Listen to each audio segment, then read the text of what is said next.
সন্ত্রাসবিরোধী আইনটা 2009 সালে হলো প্রণয়ন করা হয়েছে, পরবর্তীতে 2013 সালে হলো সংশোধিত করা হয়েছে।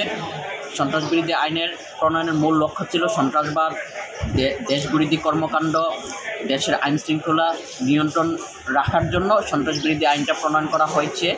সন্ত্রাসবাদ দমন, রাষ্ট্রের সার্বভৌমত্ব রক্ষা করা, রাষ্ট্রের আইন শৃঙ্খলা নিয়ন্ত্রণ রক্ষা করা। বর্তমান প্রেক্ষিতে আমরা দেখতেছি সন্ত্রাসবিরোধী আইনের অপপ্রয়োগ হচ্ছে। সন্ত্রাসবিরোধী আইনটা ব্যবহার করা হচ্ছিল জেনে তনুভাবে। আজকে সন্ত্রাসবিরোধী আইনে মামলা দেওয়া হচ্ছে কবি, সাহিত্যিক, সাংবাদিক, এমনকি ঢাকা বিশ্ববিদ্যালয়ের শিক্ষকদের বিরুদ্ধেও সন্ত্রাসবিরোধী আইনের মামলা দেওয়া হচ্ছে। রোধ করার জন্য উচ্চ আদালতের নির্দেশনা, গাইডলাইন তৈরি করা উচিত কী ক্ষেত্রে সন্ত্রাসবিরোধী আইনটা ব্যবহার করা যায়। যদি উচ্চ আদালতের সুনির্দিষ্ট গাইডলাইন যদি তৈরি না হয়, তাহলে যত্রতত্র মামলা বাড়তেই থাকবে সন্ত্রাসবিরোধী আইনের। এতে সাধারণ নাগরিক অধিকার ক্ষুণ্ণ হতে পারে।